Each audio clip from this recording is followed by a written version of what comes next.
es un evento tan importante para todos nosotros en el mundo que obviamente requiere tener este testimonio y que quede pues ya en la web, ¿no? Donde ya es la enciclopedia del mundo, ¿no? Todo este esfuerzo, estas personalidades que nos acompañan, sus palabras, sus reflexiones y fundamentalmente todo lo que podamos contribuir para que vayamos cambiando hacia una cultura de respeto y de buen trato hacia las personas mayores y en general hacia toda la humanidad. Hoy más que nunca vivimos procesos de mucha violencia gubernamental también, de mucha violencia hacia los derechos humanos y creo que es muy, muy importante que reflexionemos en esta ocasión, en este día, sobre esta situación.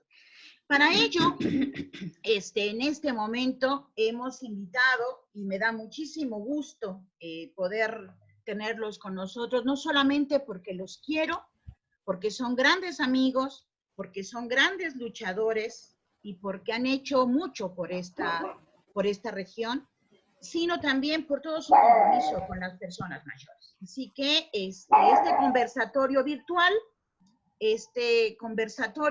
es el maltrato y las violencias hacia las personas mayores en tiempos de COVID-19 en América Latina y el Caribe. Y para ello me honro con tener a varias colegas muy, muy importantes en el marco también de una campaña por un buen trato que a las personas mayores que estamos impulsando entre la Fundación Derechos Humanos, la universidad, el Seminario Universitario Interdisciplinario sobre Envejecimiento y Vejez de la Universidad Nacional Autónoma de México y el Instituto de Investigaciones Sociales. Y bueno, también obviamente estamos en este momento con varias personalidades. Y voy a mencionar rápidamente a la señora Rosa Confel, Rosita, nuestra querida amiga, quien ella es la experta independiente que el Consejo de Derechos Humanos del Alto Comisionado de Naciones Unidas ha designado para supervisar, vigilar, a hablar sobre los derechos humanos de las personas mayores. Ella, y fue cuando yo te conocí, Rosita, era cuando era directora nacional del Servicio Nacional del Adulto Mayor en Chile y también como académica de la Pontificia Universidad Católica de Chile.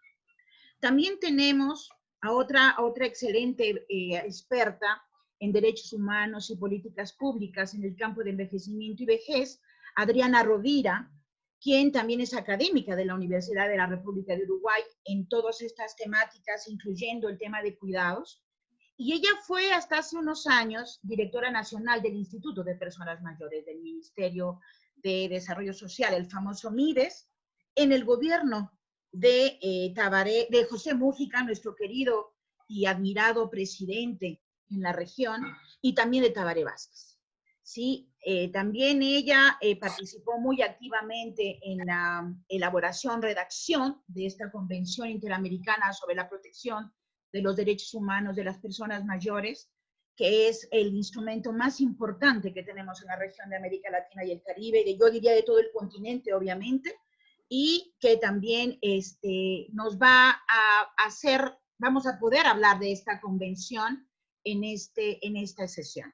También nos acompaña Tania Mora, querida amiga, muchas gracias por estar aquí. Ella es abogada, magíster en Derecho Internacional, y también con énfasis en los derechos humanos. Es académica, autora de publicaciones sobre derechos humanos y personas de edad, y abogada también del Servicio Nacional del Adulto Mayor en Chile.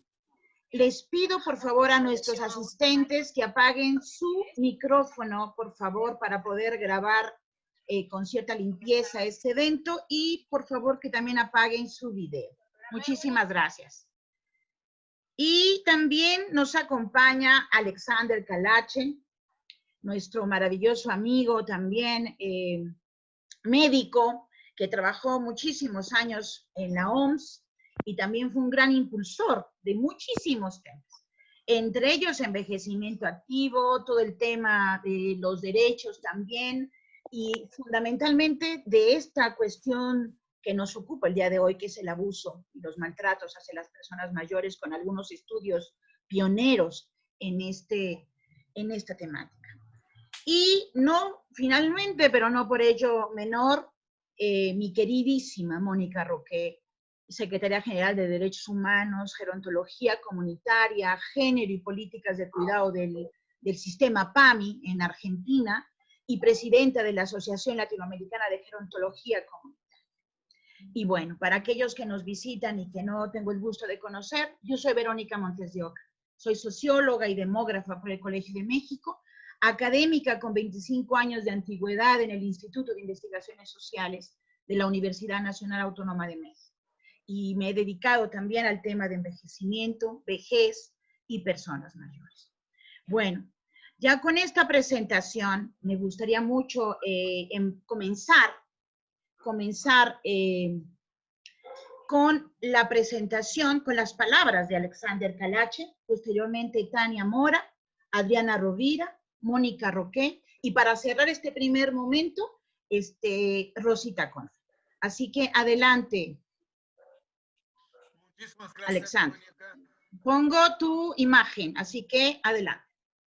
Ok, aquí estoy. Pero muchísimas gracias, un inmenso placer de estar aquí con amigas de siempre y una trayectoria muy larga en defensa de los derechos de las personas mayores.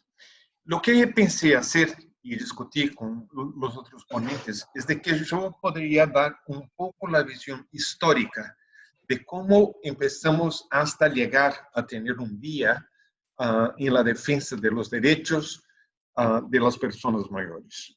En los años 90 no había todavía una percepción clara de que este era un problema mundial. En los países más desarrollados ya había una cierta toma de conciencia, sobre todo en los trabajos pioneros en Inglaterra, también en Canadá y Estados Unidos, pero hacía falta de tener una percepción de que este último grande tabú, un gran tabú, que las personas no querían hablar de algo que era muy feo. Ya se hablaba de violencia doméstica, de violencia contra las mujeres, de violencia contra los niños, pero eso de hablar de violencia contra las personas mayores era todavía un tabú. Y empezó entonces un movimiento con el INPEA, que se formalizó al final de la década de 90. Yo en esta época era el director del Departamento de Envejecimiento y Salud de la Organización Mundial de la Salud.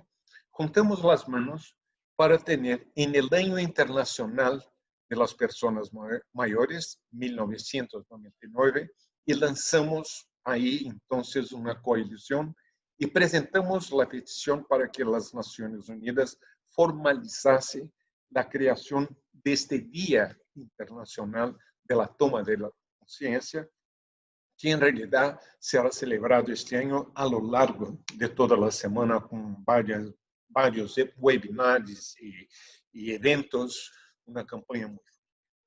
Entonces, la primera cosa que me gustaría hacer era un poco definir lo que es abuso y maltrato de las personas mayores.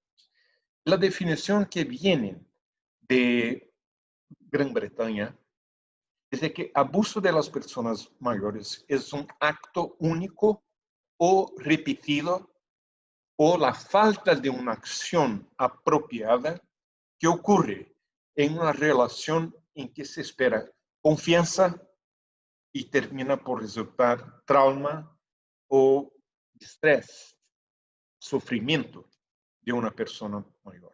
Yo creo que la palabra más importante aquí es donde se espera confianza y no hay. Y ese es romper la confianza que la persona, muchas veces vulnerable, espera tener un tratamiento interpersonal o institucional y así no se pasa. Hay varios tipos de abuso. El físico, que es dolor, trauma, coerción, confinamiento. El segundo es el psicológico, emocional, que causa estrés, que causa sufrimiento mental, ansiedad. El financiero material, que es la explotación, el uso inapropiado de recursos que son de la persona mayor, muchas veces eso asociado con un declinio cognitivo y la familia o quien quiera se aprovecha de este declinio sexual cuando hay un contacto sexual no consensual y finalmente abandono, negligencia, que sea intencional o no. Entonces hicimos en el año 2000 un estudio pionero y histórico que en inglés llamamos de Missing Voices, las voces ausentes. Y eso fue un esfuerzo de la OMS, sobre todo con INPEA, pero también con HealthPage International, en 12 países, oír lo que las personas mayores tienen a decir.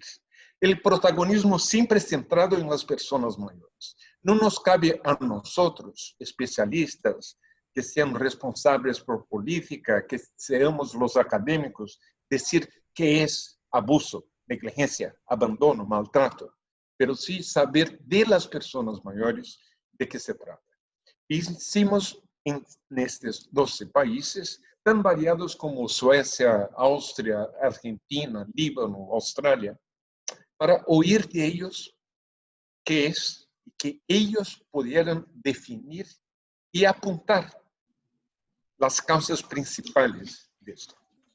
Y hicimos también grupos cualitativos con profesionales de la atención primaria, porque muchas veces son esos profesionales, no solamente médicos, pero enfermeros, los que están trabajando ahí en los centros de salud, los que pueden inicialmente identificar cuando hay una situación de abuso y intervenir para que se pueda hacer algo, sea bajo el punto de vista de prevención o de enfrentamiento de este problema. Y ahí encontramos sobre todo el problema de negligencia, el aislamiento, abandono, exclusión social, la violación de derechos, y eso caberá a mi querida amiga Rosita también de hablar, porque por detrás del abuso hay siempre la discriminación. Eso es un punto importante, siempre el hincapié de la discriminación, que la sociedad acepta lo que se pasa en relación a abuso y maltrato, porque hay una discriminación, ageism, el edadismo, que está prevalente y que estamos 20 años después de ese estudio, pero todavía con este problema muy enraizado. Y en el contexto de la pandemia, quizá todavía más, porque aflora algo que estaba un poco escondido, pero que el contexto del aislamiento, del confinamiento, de las personas viviendo solas, que muchas veces están sufriendo situaciones de abuso y maltrato y que no pueden ni mismo llamar por un teléfono porque tienen quien os abusa, que son en general un miembro de la familia que los está abusando. Un minuto. Pero el resultado que me parece más importante de todos, de ese estudio Missing Voices, fue el hecho de que las personas mayores identificaron como la forma más perniciosa, que es el abuso institucional, que es perverso, que es prevalente, que está en toda parte, es la institución, incorporado incluso en políticas de Estado y de gobierno. Entonces es la negación de mis decisiones, de mi estatus como ciudadano, la falta de respeto y no observar las escojas que yo quiero para mí. Yo me callo aquí porque yo creo que hay muchísimo para discutir y vamos entonces a seguir y después, como Verónica ya ha anunciado, hablar un poco entre nosotros y oír las preguntas y observaciones de todos que nos siguen. Muchas gracias, Alexander. Excelente introducción para darnos un contexto de los últimos 20 años de esta temática en el mundo, pues en el mundo, que es increíble. Y bueno, ahora voy a dar la palabra a Tania Mora, pidiéndoles a todos nuestros asistentes que sean tan amables de apagar su video y su micrófono para tener limpieza en esta grabación y que pueda ser escuchada después por mucho más personas. Muchas gracias. Tania. Te doy permiso para que presentes tu presentación.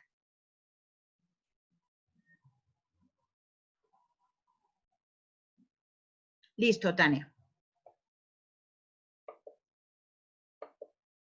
Muy bien, muchas gracias. Primero agradecer a la UNAM, a Verónica, por esta maravillosa oportunidad que tenemos y también quiero saludar muy cariñosamente al panelista y a las panelistas que me acompañan. En realidad es un honor para mí compartir este panel con todos ustedes. Ahora, sin embargo, no puedo dejar de mencionar que no obstante estamos conmemorando el Día Mundial de Toma de Conciencia de Maltrato y Abuso en la Vejez, también hace ya 5 años que se presentó a la Asamblea General de la OEA el proyecto de Convención Interamericana sobre la Protección de Derechos Humanos de las Personas Mayores, en esta misma fecha, y se abrió a la ratificación de los países.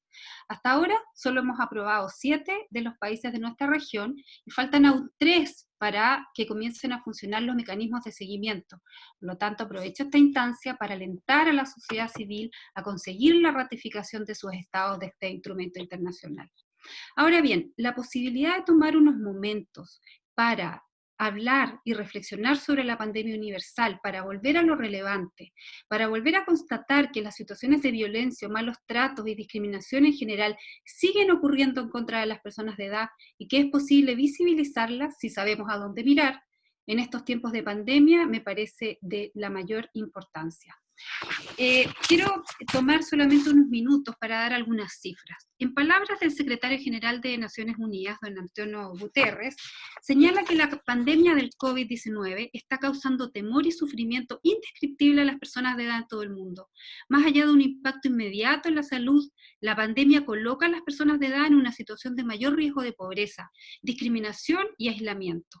Es probable que tenga un efecto particularmente devastador para las personas de edad en los países en desarrollo. Y eso entonces es lo que nos tiene que tener alerta en este momento.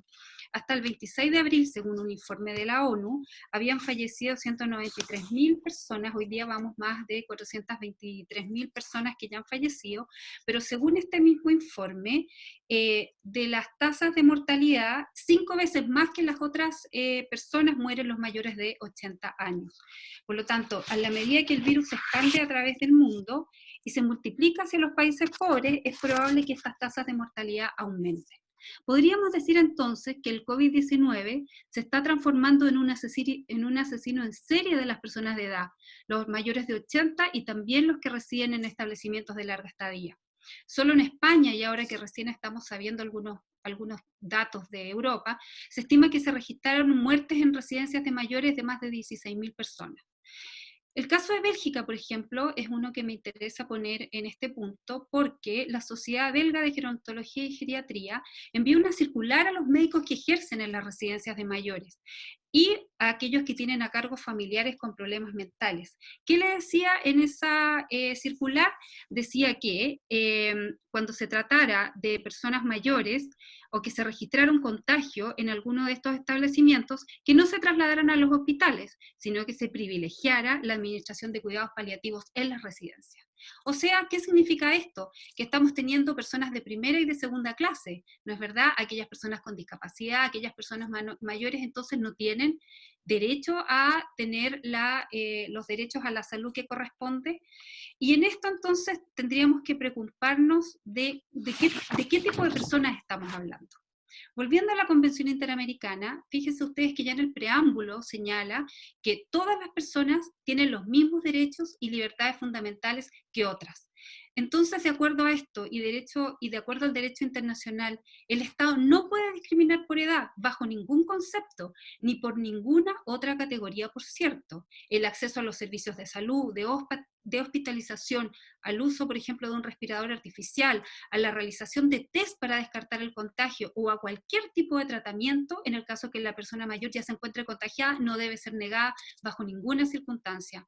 No podemos permitir que cuestiones como esta ocurran.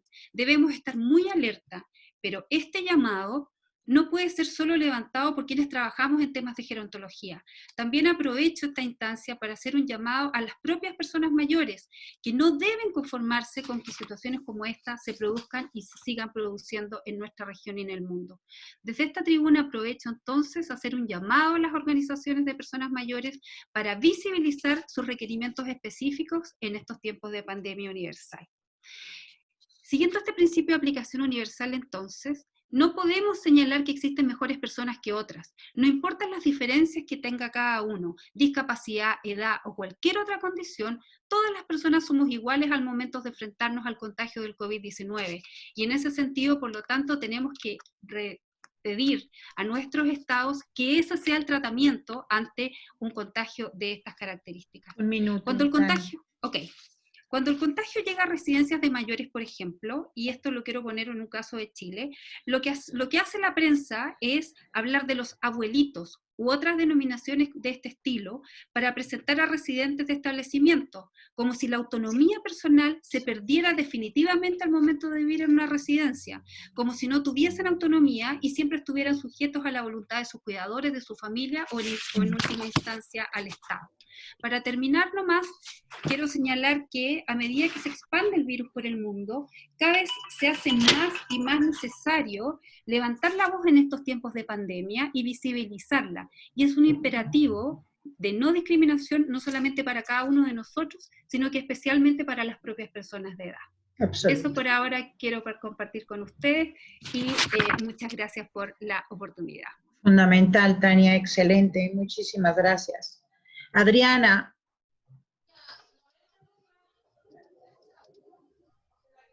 Listo, Adri. Bien. Bueno, también quería agradecer la participación, la invitación tuya, Verónica, a la UNAM y poder compartir este panel con amigas, amigos tan entrañables. Yo quería centrarme fundamentalmente en estos 6 minutos en 3 lógicas políticas para comprender a las personas mayores y sus derechos. Creo que queda bien articulado con la apertura que hizo Alexander y también ahora con la presentación de Tania, que son fundamentalmente 3 lógicas que el COVID está instalando de comprensión de las personas mayores. Por un lado, acciones estigmatizantes y de recorte de derechos. Creo que hay como, de alguna manera, esto de las lógicas de obediencia, ¿no? El aislamiento social, que buscan de alguna manera prevenir y controlar los contagios de la enfermedad para poder de alguna manera disminuir la mortalidad que el virus propaga, sí generan o vienen acompañadas a veces de cierto uso político, sostenidas en discursos, en acciones privativas de derechos, en la proliferación también de lógicas vinculadas a la tutela y a una producción de la vejez desde un lugar de enfermedad o desde un lugar deficitario. Y me parece que desde esa línea es como muy problemático. El aislamiento o el distanciamiento social ha sido utilizado por algunos actores como una manera también de instalar una cierta concepción altamente prejuiciosa para las personas mayores. Es claro que el derecho a la salud de las personas mayores es necesario preservar, pero también debe ser en el marco de un equilibrio con otros aspectos como la dignidad, la autodeterminación, que la Convención, como Tania planteaba muy bien sobre la protección de los derechos humanos de las personas mayores a nivel de la región, en el artículo 5, en el artículo 6, determinan muy claramente esto. No hay posibilidad de derecho a la vida o de derecho a la salud si esto no viene acompañado de la autodeterminación, de la capacidad de decidir, de poder tomar decisiones, y también en la libertad de poder tomar esas decisiones y que sean informadas. Hay una segunda lógica que el COVID también está instalando, que tiene que ver fundamentalmente nuevamente con la lucha por los recursos para proteger la vida, esta cuestión de, bueno, a qué vidas se les asigna valor, cuáles vidas valen más que otras. Esto es como muy curioso porque de alguna manera hay un libro muy interesante de la década del 80 de Doncelot, que es un filósofo francés, donde aborda cómo en el siglo XVIII ya se daba una distribución diferencial de los recursos por parte de los nacientes estados modernos, vinculados a qué vidas valían más la pena. Y ya Doncelot, en su genealogía vinculado a esto, establece que las personas mayores quedaban olvidadas de las acciones por parte del Estado. Esto vuelve a pasar. Cuando las personas mayores no acceden a camas de CTI, cuando no acceden a respiradores, de la misma manera y con las mismas garantías que otros grupos de población, volvemos a reeditar nuevamente esto, y esto conecta con un concepto, me parece muy interesante, de lo que se llama el tacto ontológico. Justamente en esto, ¿qué vidas son desperdicio biológico? ¿Qué vidas son mera biología de vida? ¿O qué vidas valen realmente la pena cuidar, y de alguna manera distribuir recursos y generar mecanismos para la sostenibilidad de esas vidas? Cuando una persona por temas de edad, de discriminación por edad, que tanto nos alerta la Convención, no accede a sistemas de salud ni a la garantía de los procesos sanitarios en tiempo, forma adecuados, simplemente por un tema de discriminación de edad, hay ahí un componente político de definir que esas vidas no valen igual que otras vidas. Y hay a su vez una tercera dimensión que el COVID también está instalando, sumado a esta estigmatización y también a esta lucha que se vuelve a reeditar por los recursos en materia de la protección de la vida, que tiene que ver con una visualización totalizadora de la vejez, homogeneizadora.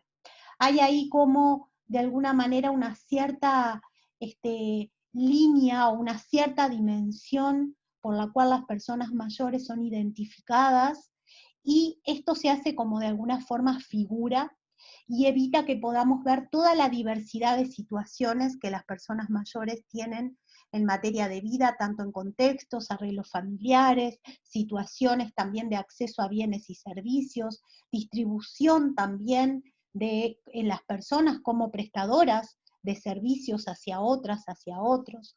Y esto se conecta con una dimensión muy particular que el COVID instala, o que de alguna manera permite nuevamente ubicar ahí en escena, porque no lo instala el COVID, esto viene trabajándose ya desde hace casi 2 décadas, fue parte de lo que pasó con la gripe H1N1, y tiene que ver con esto de las ciudadanías biológicas, comprendidas como políticas de cuerpo, instaladas en el cuerpo. El reconocimiento de los sujetos no se da por capacidades políticas, Un minuto, sino Adi. bien por el reconocimiento en relación a lo que es específicamente otorgar estatus en relación a lo viviente. Entonces, si tenemos personas que su derecho a la vida no es reconocido de manera legítima e igual, si a la vez tenemos que una distribución de los recursos se hace de manera diferencial ante vidas que valen más que otras, probablemente el reconocimiento sostenido en ciudadanías biológicas ubicadas en el cuerpo de lo viviente va a ser altamente complejo para las personas mayores. Dejaría por aquí con una cita de Didier Fassin que trae en su último libro, donde plantea que las sociedades tienen la mortalidad que se merecen. Entonces abriría una interrogante si el COVID no tiene que ver con una acción política vinculada específicamente al valor de la vida de las personas viejas, ya que la edad es un elemento de aumento de la prevalencia y la comorbilidad también aumenta la prevalencia y aumenta con la edad. Muchas gracias. Wow, impresionante los tres, buenísimo. Sobre todo por esta construcción social, de cómo estos determinantes sociales, políticos, culturales, están etiquetando a las personas en una categorización de ciudadanías, restándoles derechos humanos, naturalizando esta perspectiva discriminatoria por la edad, ¿no? Y obviamente justificando una distribución de los recursos injusta, que nuestros sistemas neoliberales han procurado reducir en el paso del tiempo. Eso me parece muy, muy interesante. Voy a dar ahora la palabra a Mónica Roque. Vamos, Moni.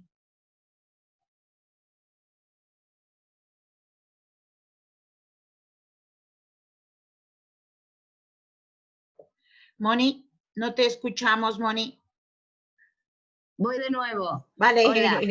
En primer lugar, agradecerte, Verónica, mucho la invitación. Es un lujo para mí estar con todos ustedes.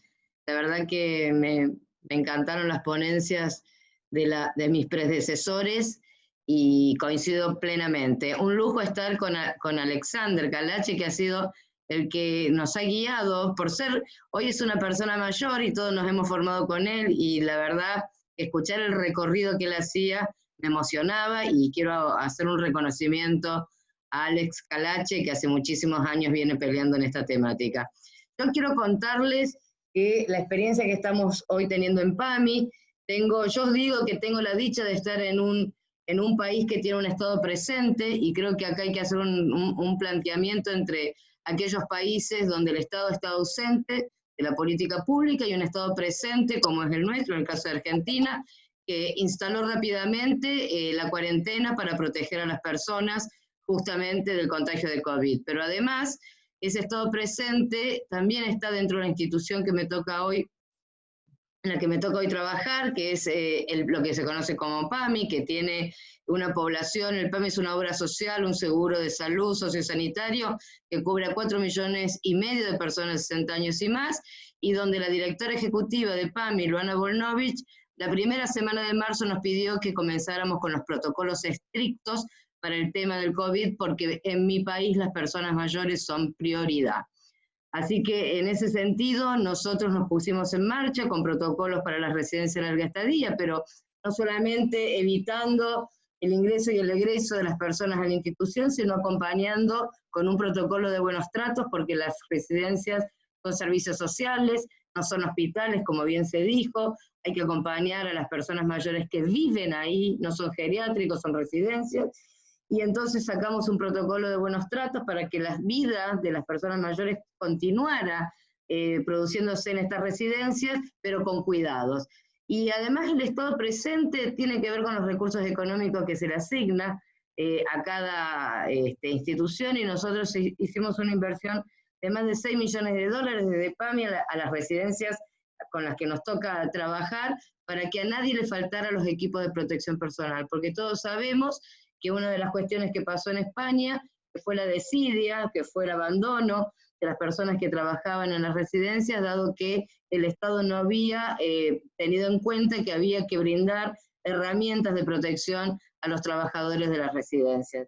Entonces, nosotros prontamente hicimos y erogamos una suma muy importante de dinero para que a nadie le faltara esto. Por otro lado, también hemos instalado equipos de crisis psicosociales, de contención psicosocial, porque no solamente los residentes y las residentas que viven en la institución obviamente padecen el hecho del aislamiento físico, y justamente nosotros no queríamos que el aislamiento físico sea un aislamiento emocional. Entonces instalamos equipos de contención psicosocial, tanto para las residentes y residentas como para los familiares que también están viviendo una crisis muy importante, porque hace 3 meses que no pueden ver o que no pueden tocar a sus padres, a sus madres, a sus tíos, a sus seres queridos. Así que en ese sentido nos pusimos en marcha con estos equipos. También acompañamos fuertemente la capacitación, el recurso humano que trabaja en las residencias. A ver, si nadie está preparado para una pandemia, mucho menos el equipo que está trabajando en las residencias. Bien decía Tania, que lo que pasó también en España fue exigir a esos equipos que funcionaran como si fueran equipos de salud, equipos de hospitales, equipos de atención médica. No lo son, son residencias, es la casa de las personas mayores. Están para acompañar la vida y el transcurrir de las personas mayores.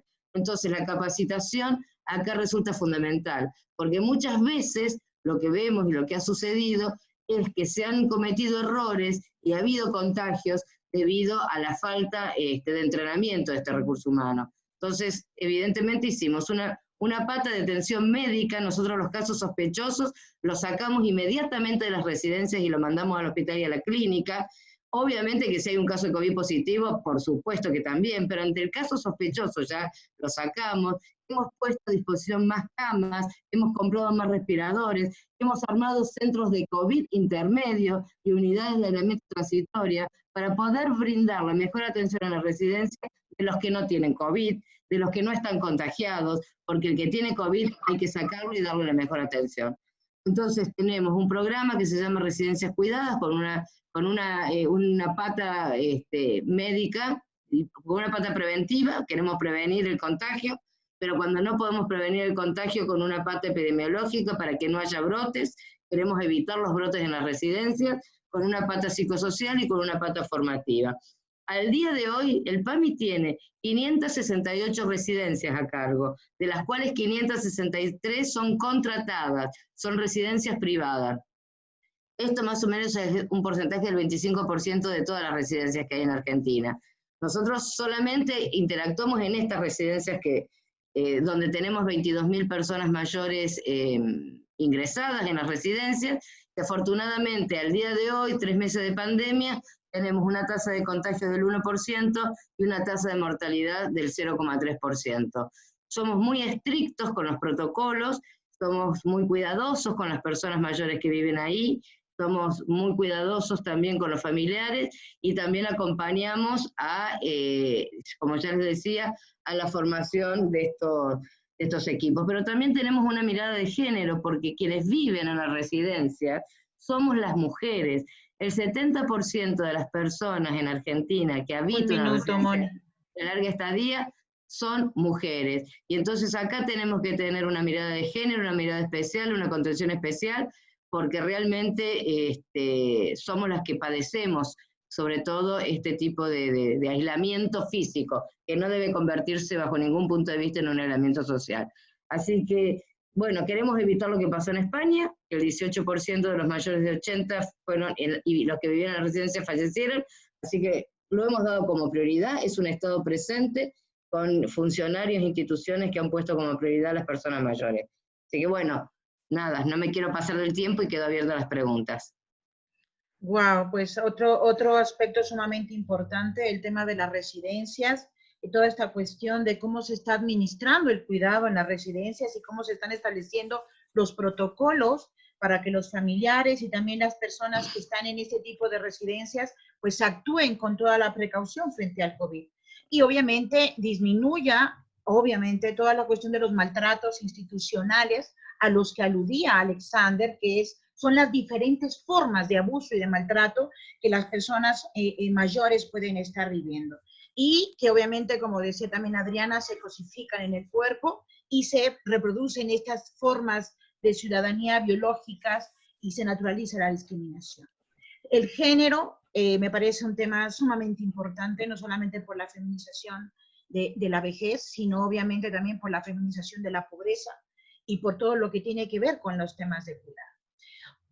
Es un tema, como ustedes se dan cuenta, sumamente complejo, muy complejo. Por eso, Naciones Unidas ha puesto mucho énfasis, y también la Organización de Estados Americanos, con la Convención Interamericana en el tema de maltrato y de los derechos humanos. Y por eso, en esta ocasión tenemos también la excelente presencia también de Rosita Korfel, que es la experta independiente de Naciones Unidas sobre el tema de maltrato y a quien le doy el uso de la voz. Y le pido, por favor, a los asistentes que nos acompañan, si fueran tan amables de apagar su micrófono para poder tener limpieza en la transmisión. Muchísimas gracias. Adelante, Rosita. Bueno, muchas gracias, querida Verónica, por la invitación efectuada a tan magnífico seminario para poder reflexionar sobre el buen trato y contra el maltrato de las personas mayores. Quiero felicitar a todos mis amigos presentes, sobre todo a Alex, pionero en esto, que me enseñó, igual como lo dice Mónica, y felicitar a todos nuestros amigos presentes que hemos tenido una gran trayectoria. Quiero sí rectificar una cosa que no tiene por qué saber, pero a partir del 1 de mayo, Alex lo sabe, a partir del 1 de mayo, yo ya no soy la experta independiente del todo el disfrute de las personas mayores, pero sigo trabajando muy fuertemente con la Oficina de Naciones Unidas en todo lo que se trata esto, y tengo 6 años de una tremenda trayectoria que aportar. Dicho esto, quiero, debido al poco tiempo que tenemos, voy a ser muy precisa, a lo mejor quedan algunas cosas afuera, pero quiero reforzar lo que a mí me parece que es muy importante en este momento de COVID y vejez en el mundo. Primero, las formas más frecuentes de abuso durante o después de una crisis humanitaria son el abuso financiero, el abandono, el abuso sistémico, el maltrato físico, el abuso económico y a menudo que esta toma la forma de tomar prestaciones o ciertas pertenencias de las personas mayores y la mayoría de las veces son personas muy conocidas o familiares. Otro riesgo como el descuido y el abandono de la familia, a menudo en hospitales o en residencia, a las personas de edad, es un caso muy importante a tener en cuenta, sobre todo en estos momentos. Es de crucial importancia, y en eso lo han dicho todos ustedes, consultar a las personas mayores para detectar y eliminar las barreras que les impiden el acceso a la asistencia, como a la utilización de tecnologías, la restricción de movilidad y los obstáculos administrativos. Me voy a centrar ahora en algunos maltratos y COVID-19, específicamente. Primero quiero decir algunas cifras que nos dio el secretario general de Naciones Unidas, que la tasa de mortalidad de las personas mayores de 80 años es 5 veces más que en el resto de la población y que las personas mayores de 70 años tienen un 66% de afecciones subyacentes, lo que les significa un mayor riesgo. Pero no hay que olvidar nunca el carácter heterogéneo de las personas mayores. Exclusión social. La exclusión social de las personas mayores es un proceso complejo, caracterizado por la falta de denegación de recursos, derechos, bienes y servicios en la vejez y en la incapacidad de participar en las relaciones sociales que se encuentran a disposición de la mayoría de la población. Esto afecta tanto a la calidad de vida de las personas mayores como a la equidad y cohesión del conjunto de una sociedad que tiene importantes consecuencias para el disfrute de los derechos humanos de las personas mayores. Voy a volver en la exclusión lo que se está haciendo con las personas en determinados países. El maltrato psicológico, el confinamiento está causando en las personas mayores un problema de sentimientos de soledad, desamparo. La exclusión social se ve agravada por las medidas de distanciamiento físico, como la denegación de visitas de hogares, de atención residencial. El distanciamiento social no debe convertirse en exclusión social. Por lo tanto, el distanciamiento físico es crucial, obviamente, pero hay que encontrar formas creativas y seguras de aumentar las conexiones sociales, ofrecer medios de conectarse en línea, tal vez teléfonos celulares u otros medios para zonas remotas o rurales. El maltrato físico. El informe de personas mayores abandonadas o encontradas fallecidas en casas de acogida, lo que llamamos nosotros los CELIAM, los establecimientos de larga estadía, es alarmante. Es más que un maltrato físico y es inaceptable. Todos tenemos la obligación de ejercer la solidaridad y proteger a las personas mayores de esos daños. Con el COVID ha aumentado la violencia contra la mujer, la violencia entre parejas, que se ha exacerbado en las condiciones de encierro. Cifras detalladas por grupos etarios no existen todavía. ¿Y por qué no existen? Porque no tenemos una base de datos especial que nos pueda determinar qué pasa con nuestras personas mayores, y esa es una de las recomendaciones que he hecho en todos los países y quiero mencionar. El maltrato económico. En nuestra región tenemos un alto nivel de mortalidad en algunos países. Una de las causas, entre otras cosas, es que las personas mayores no pueden respetar el confinamiento debido al hacinamiento de vida de las personas vulnerables, la pobreza, los trabajos mal remunerados, las bajas pensiones y sobre todo las personas de economía informal que viven del sustento diario y que deben salir a trabajar para poder comer. Maltrato por edaísmo. Sabemos que las personas mayores se enfrentan a una discriminación particular por su edad, edaísmo, y por lo tanto requieren una protección específica de sus derechos, por lo que es urgente la necesidad de adoptar un enfoque holístico de los derechos humanos de las personas mayores, que garantice la igualdad en la realización de todos sus derechos, incluido el derecho a la atención de la salud en estos momentos. Maltrato de salud. Es muy preocupante que la decisión relativa a la asignación de recursos médicos escasos, como los respiradores en unidades de cuidados intensivos, puedan adoptarse únicamente en función de la edad, denegando a las personas mayores su derecho a salud y a la vida en condiciones de igualdad con los demás.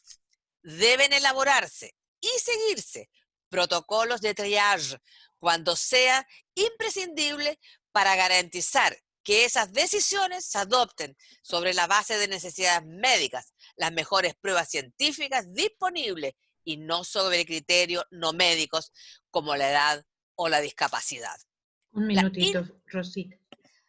Bueno, me queda la invisibilidad, que la voy a saltar porque todos hemos hablado cómo ha sido invisible las personas en esta crisis, y lo más grave de esa invisibilidad es que no hemos respetado su autonomía para tomar las decisiones.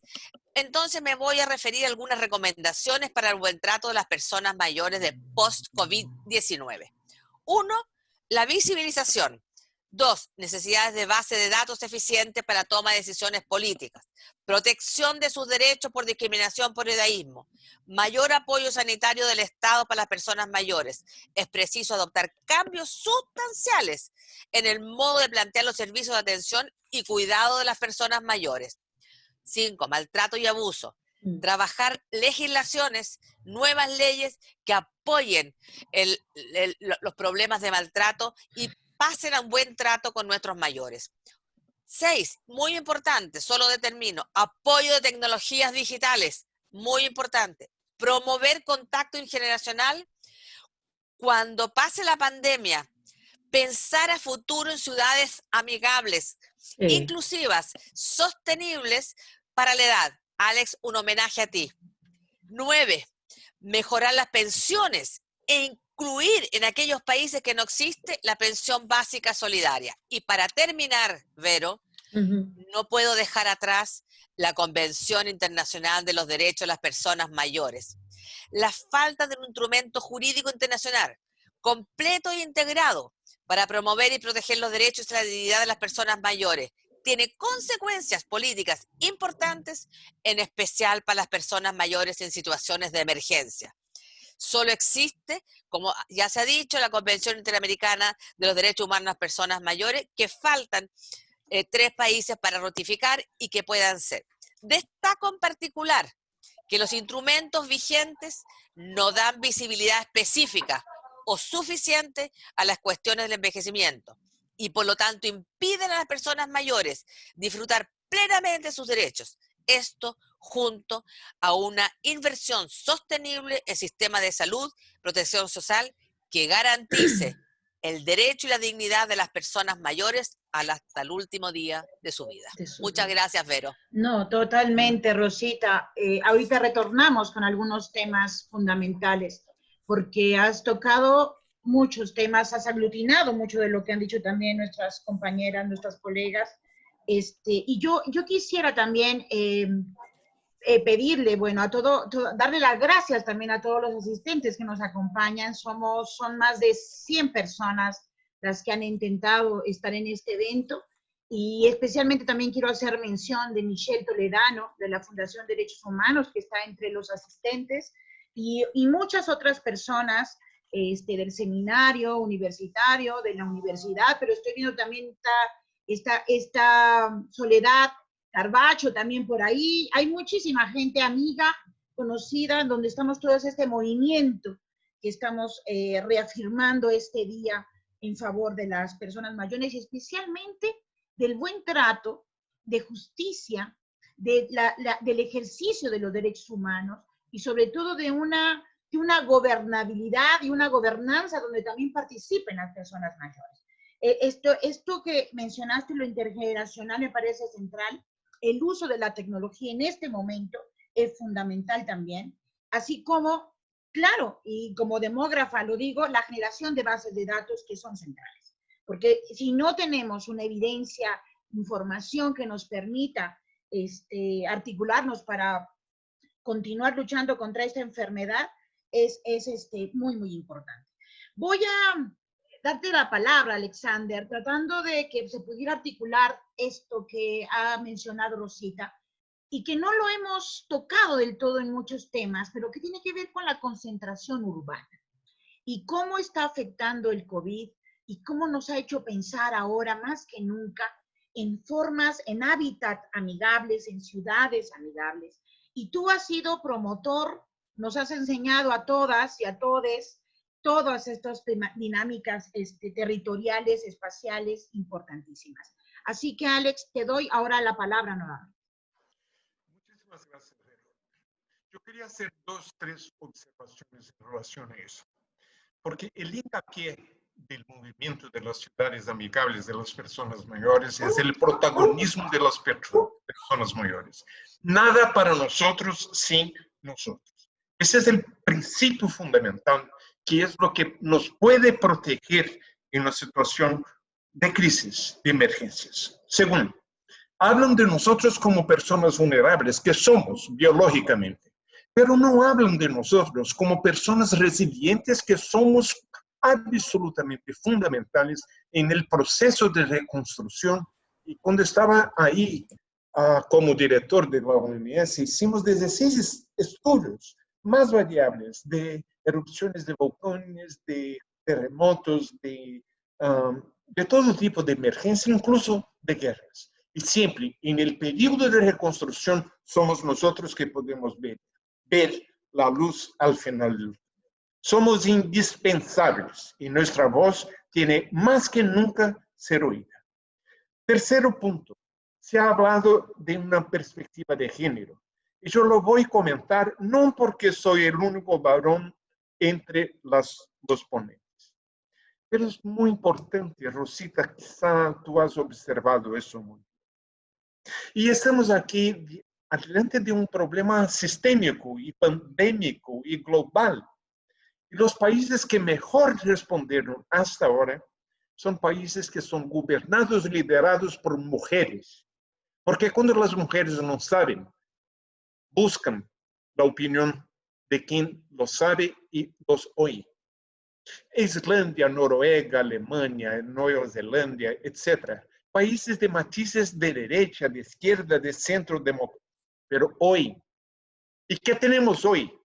Los 3 países que peor respondieron a la pandemia, y me da vergüenza de decirlo, son Brasil, Reino Unido y Estados Unidos. Son 3 países gobernados por alfamachos, arrogantes, que no han observado nada bajo el punto de vista del letramiento científico, que no han buscado el conocimiento, excelentes niveles de sanitaristas, de infectologistas que hay en Reino Unido, aquí en mi país, en los Estados Unidos. No.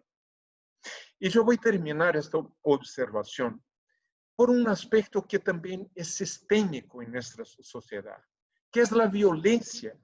Lo que la vida es barata, la cantidad de muertos que hay por toda parte, que se mata impunemente. En mi país somos 55,000 muertes, asesinados y 70,000 desaparecidos a cada mes, a cada año. En Río se mata un George Floyd a cada 4 horas.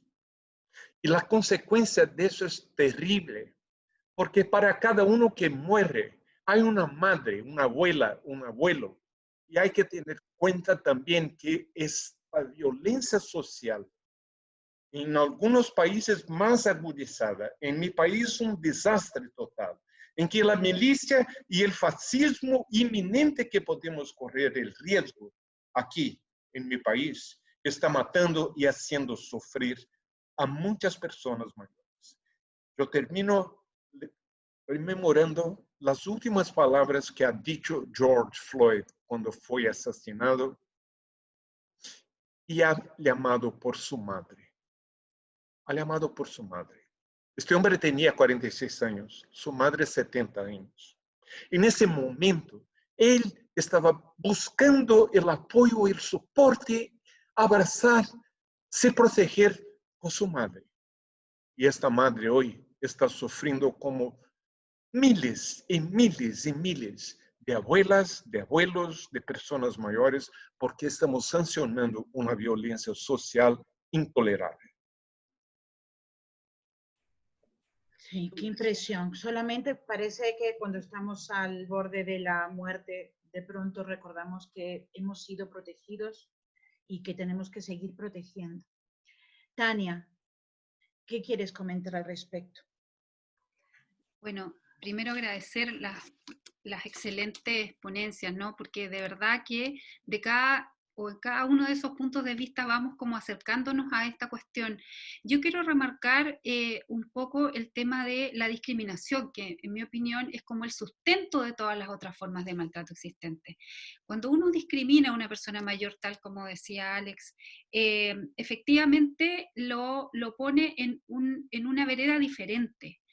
Y por eso quiero insistir en este principio de la igualdad y no discriminación, porque si efectivamente nosotros llevamos a la carne esto de la igualdad y no discriminación, es porque todos nosotros como personas valemos exactamente lo mismo, no importando en qué lugar estemos, no importando qué edad tengamos, no importando si tenemos alguna discapacidad, nuestra opción sexual, nuestro género, es decir, nosotros somos personas humanas y en ese sentido es que ni la sociedad ni el Estado debería nunca discriminar a nadie en relación a algunas condiciones que tengamos todos o cada uno de nosotros.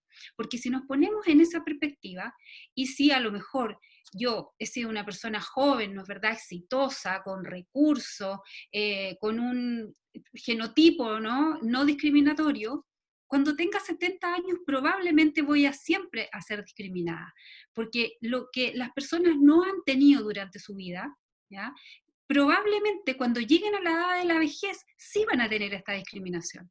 Entonces, tomando un poco las palabras de Alex también, al momento de el acceso a la salud en momentos de COVID, porque efectivamente, como yo decía hace un momento, todos somos iguales si nos contagiamos con el COVID, ¿no es verdad? Independientemente si tenemos alguna patología de base, pero no hay una distinción. Entonces, si uno quiere tener el acceso a servicios de salud, el acceso a tratamientos, el acceso incluso a hacerse el examen de COVID, ¿no es verdad? Que hoy día en muchos lugares se transforma en una cuestión más bien de oro, ¿no es verdad? Porque o no podemos discriminar por edad, no podemos discriminar a personas mayores, porque desde el punto de vista de los derechos humanos, y por eso recalco el tema de la convención, ¿no es verdad? Porque si realmente llevamos eso a la práctica y nos lo creemos, todos pesamos lo mismo. Entonces yo me quiero quedar con eso y pensar que si seguimos clasificando a la gente y dándole distintos lugares, no vamos a aprender nunca como personas a vivir en un mundo más solidario. Y recuperando esta visión de la interdependencia, en la cosificación que hagamos de las personas es una cosificación que nos hacemos a nosotros mismos. El momento en que también estamos categorizando y discriminando a las personas, quitándoles sus derechos humanos, igualmente nos los estamos quitando a nosotros mismos. Porque como personas humanas, obviamente podemos tener una edad, pero obviamente queremos vivir y vamos a envejecer.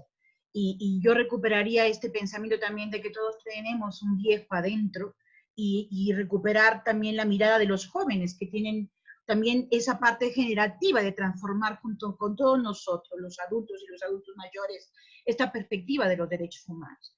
Y no dejar de pensar también que como seres, como personas humanas, hemos sido vulnerados por el sistema. Hemos sido vulnerados por la economía, por la política, por ideologías que nos han olvidado estas esencias de la persona humana que somos. y la esencia de la sororidad, de la solidaridad, de nuestra convivencia con las distintas generaciones, pero también que nos han hecho olvidar las desigualdades acumuladas que hemos tenido. Porque, como ya lo mencionaron, somos mujeres y podemos ser mujeres con una multimorbilidad, podemos ser mujeres de cierta etnia que ha sido históricamente olvidada, discriminada. Pienso ahora también en la Amazonia, pienso en todas las etnias en mi país, ¿no? Pienso de pronto también en personas que tienen una discapacidad y que también por lo mismo han sido rechazadas en muchas partes del mundo, ¿no? Y de alguna manera todo esto tenemos que transformarlo desde las distintas generaciones en las que estamos. Entonces me parece que es muy importante y tiene mucho que ver con lo que mencionabas también, Adriana. No sé si quieres complementar estas ideas. Sí. En principio, bueno, nada, después de las palabras tan inspiradoras de Alexander es como difícil hablar, pero creo que hay como una línea que compartimos como personas humanas que tiene que ver con esto de la precarización de la vida y que el COVID instala eso. Pasamos a percibir que la vida es finita, que tiene un final, de nuestra vulnerabilidad biológica, digamos. Eso somos todos iguales, todas iguales. Ante la vulnerabilidad biológica, somos seres mortales y vulnerables. Ahora, lo que no es igual es la precarización. Lo que Butler define como precariedad, es en traducción, digamos. Tiene que ver con esto de que la vida no vale igual, entonces ahí estaría de alguna manera en discusión quiénes tienen categoría de persona humana y quiénes no, porque parte justamente del pensamiento occidental tiene que ver con este pensamiento aristotélico de división del zoe y lo bios, de la vida y del cuerpo. Hay cuerpos que tienen alma y que tienen vida, y hay cuerpos que no tienen alma, que solamente son animalidad. Por eso este ejemplo que traía Alexander de un crimen nada más que por temas raciales y de discriminación racial, hace en ese cuerpo una visión vinculada a la animalidad, los crímenes vinculados al género también de las mujeres, esta cuestión de no tener categoría de persona. Entonces el COVID también desnuda este mundo desigual, también desnuda estos elementos tan diferenciales del valor que tenemos las personas ante los distintos recursos que existen, que deberían de ser democráticos, comunitarios, debería en todas partes haber estados presentes, como decía Mónica, pero eso no es así. Entonces queda de alguna manera ubicado una especie de autogestión también del riesgo de la vida. Cada persona tiene que autogestionar los riesgos que conlleva estar vivo, autogestionar el desempleo, autogestionar el no ingresos, autogestionar el hacerse un estudio a nivel de salud, autogestionar las posibilidades que hacen a la vulneración de esta vida. Entonces el COVID nos tiene que servir, nos tiene que permitir poder visualizar y poder de alguna manera ubicar que estamos en un mundo altamente desigual, las vidas no valen igual, no importan de la misma forma, y es un proceso de negociación que no solamente es jurídico, normativo, es moral. Cuando yo hago elementos de reconocimiento sobre algunas vidas, lo que comprendo es que esas vidas son parte de un acuerdo colectivo que deben ser cuidadas y que otras vidas no lo son. Por ejemplo, los temas a nivel de la política vinculadas a la infancia han logrado, aunque no por supuesto para todas las niñas y niños en el mundo, porque díganselo para niños y niñas que están en la zona roja de Medio Oriente, que su vida vale la pena, pero sí han logrado un elemento político de valor de esa vida. Entonces eso no se ha logrado de alguna manera ubicar con el tema del envejecimiento. Y no estoy hablando solamente de acciones, yo creo que no hay solamente la acción en esto de directamente de la acción de matar, como en el caso de Floyd, en este crimen racial, sino que también hay acciones que es lo que podríamos traducir en esta categoría de muerte lenta. La vida no tiene el sustento posible de cuidado, de materialidad, y el propio desgaste de sostener esa vida hace que esta especie de alguna manera de una muerte mientras se está viviendo. Una cosa de no poder de alguna manera negociar ese valor moral. Creo que el COVID nos tiene que servir para poder clarificar esto políticamente, para poder generar elementos de lucha clara en este aspecto, y que las personas mayores, y que todos quienes venimos en un proceso también de envejecimiento, tenemos que tratar de identificar de que justamente hay con las personas viejas también un proceso de no reconocimiento, no solamente normativo, jurídico, pero también moral y político de esa vida. Excelente, totalmente. Esta muerte lenta, instalada, ahora también con esto que discutíamos en gerontología, la muerte social, ¿no? Esta muerte construida por un Estado desigualador, ¿no? Y que además nos expropia, porque nos expropia el tiempo, nos expropia la fuerza, nos expropia la capacidad de lucidez para entender nuestra interdependencia, y todos los mecanismos que además este COVID lo que ha hecho es violentar también nuestras redes sociales, nuestros vínculos, nuestra resistencia colectiva. De alguna manera todavía estamos pensando formas distintas de resistir ante esto. Y bueno, Moni, yo sé que tú has trabajado muchísimo todo el tema de la convención, todo el tema de esta clave, esta llave que tiene la Convención sobre la discriminación, y bueno, toda la estrategia que se ha planteado también con este instrumento. Adelante, Moni. Hola, hola, ahí estamos. Gracias. Sí, mira, uno de los temas fundamentales de la convención que se discutió muchísimo fue el tema de la corresponsabilidad. Y nosotros decíamos que no hay corresponsabilidad, que el Estado es el único responsable. Y yo sí creo que voy a discernir un poco con Alexander, que si bien obviamente que soy una fanática feminista, tengo que reconocer que en mi país gobierna un hombre y ha sido un presidente que ha protegido desde el primer momento un varón, tal vez un varón con sensibilidad femenina, pero un varón que nos ha cuidado desde el primer momento, porque, y voy a tomar palabras tuyas, Verónica, sí creo en las ideologías. Yo creo que, que lo que se ha debatido es la economía versus la salud, la ideología de mercado versus, ¿no?, la igualdad de derechos para todos y todas. Entonces, si nosotros observamos simplemente la cantidad de muertos que han tenido aquellos estados que han privilegiado la economía, con la cantidad de muertos de aquellos estados que han cuidado y que han protegido, queda a la luz que los estados deben ser protectores cuando son estados presentes. Cuando han dejado librado a la economía, como en el caso de muchos países de Latinoamérica, y tengo que, más allá de lo partidario, ¿no?, porque hay partido de derecha y de izquierda, esto no tiene que ver con lo partidario, sino con lo ideológico, cuando han entrado en ese dilema y han preferido privilegiar lo económico, la cantidad de muertes es atroz. Entonces, sí creo profundamente en estados presentes con políticas públicas que cuiden y garanticen los derechos humanos para todos y todas.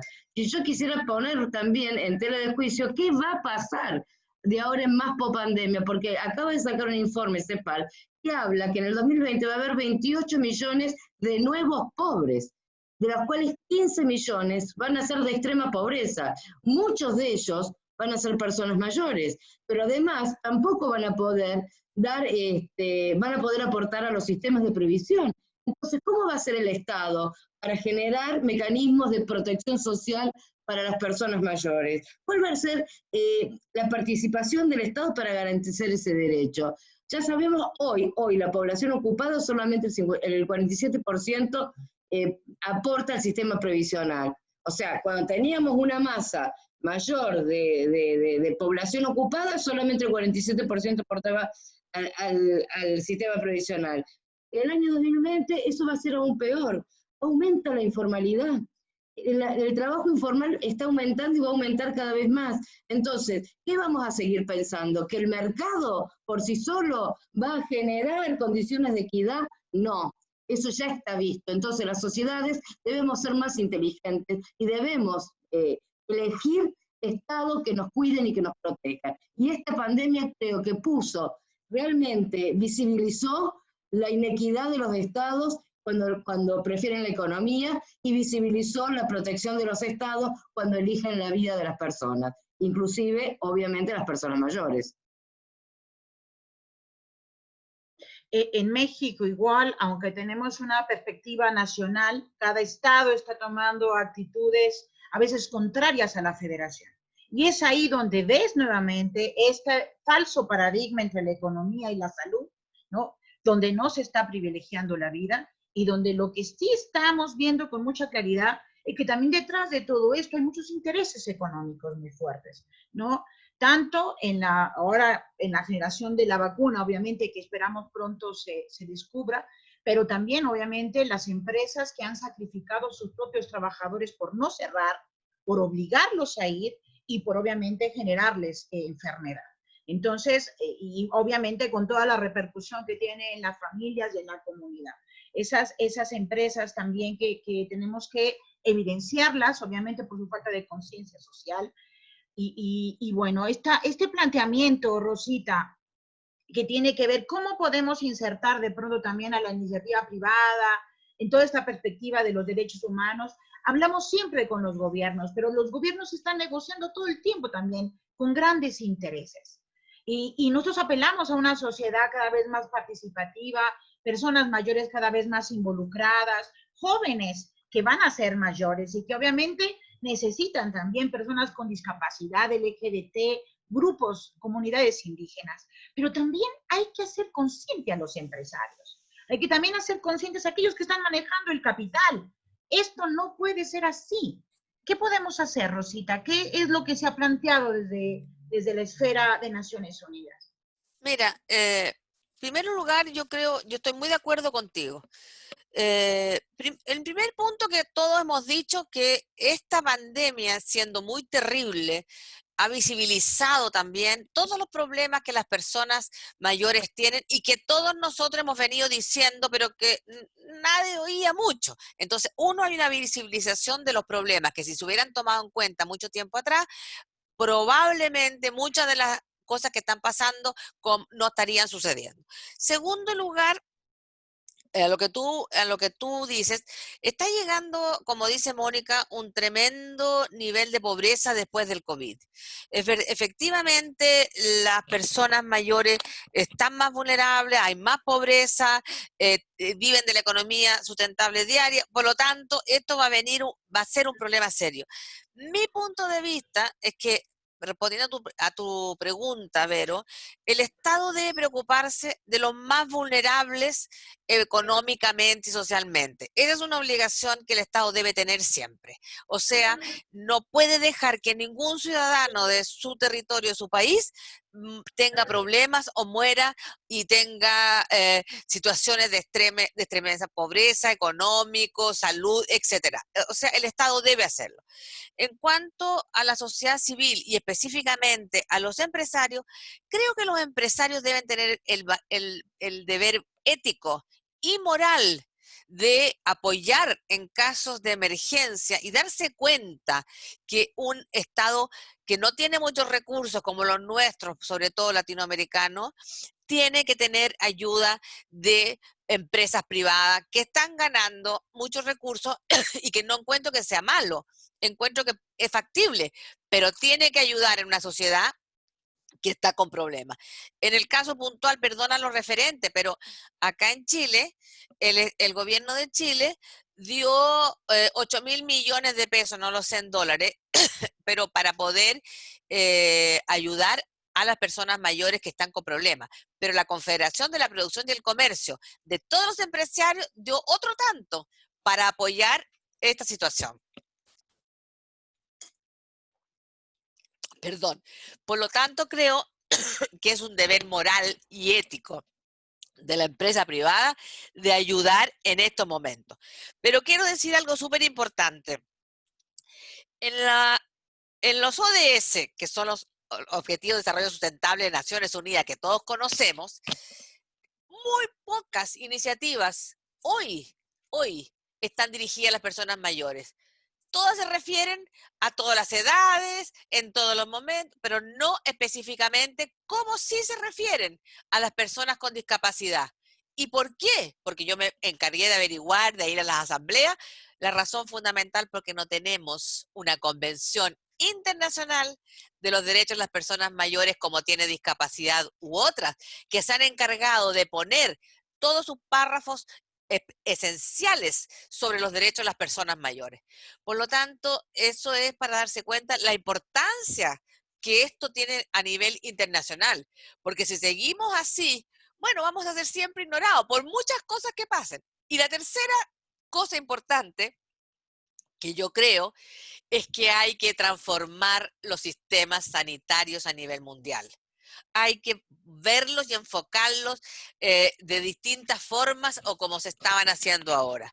Yo creo muy especialmente, como lo ha tratado trabajando Mónica y Adri, que los servicios comunitarios de salud son esenciales, son primordiales para poder tener un mejor envejecimiento y no dejar todo al último minuto, que es el derecho a la salud cuando tú llegas al hospital.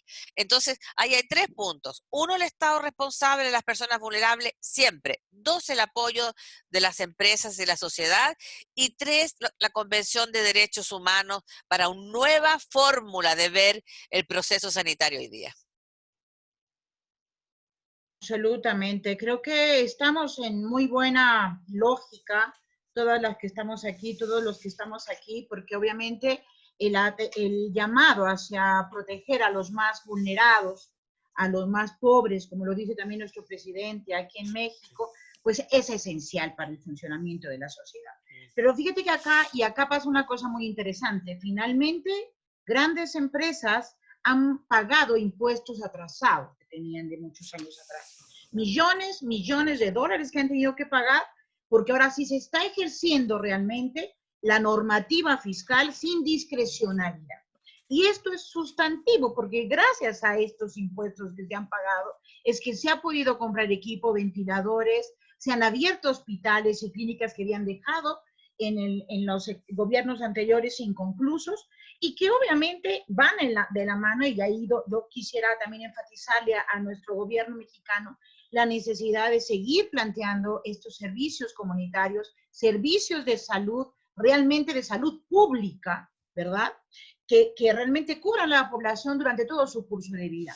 Porque acá hay algo muy importante, estamos de pronto en este momento de enfermedad, donde nuestro cuerpo muestra claramente el desgaste que ha tenido en el tiempo y la falta de protección en materia de salud.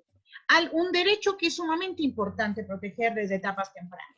Y también apelar a mi gobierno, al gobierno de Andrés Manuel López Obrador y al ministro de Servicios del Exterior, al señor Marcelo Ebrard, la firma de la convención. Es muy importante, no solamente para México, es muy importante para América, para este continente, porque necesitamos construir 10 países firmantes. Y yo quisiera aprovechar pues para que nuestro país y quienes lo escuchen después vean esta demanda, que no es una demanda meramente económica, es una demanda obviamente de derechos humanos, fundamental, como lo ha dicho nuestro presidente.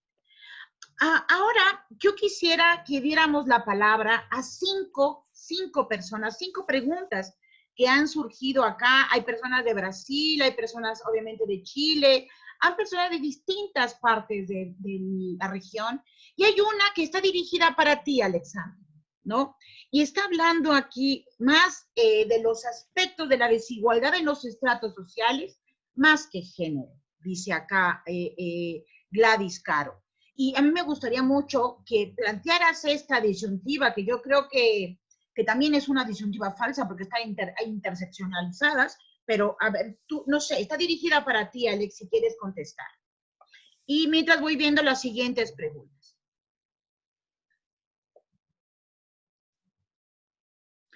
Hay una que me parece muy importante, no sé si alguien la quiere agarrar, que es lo que sucede con el tejido social de las relaciones de solidaridad intergeneracional.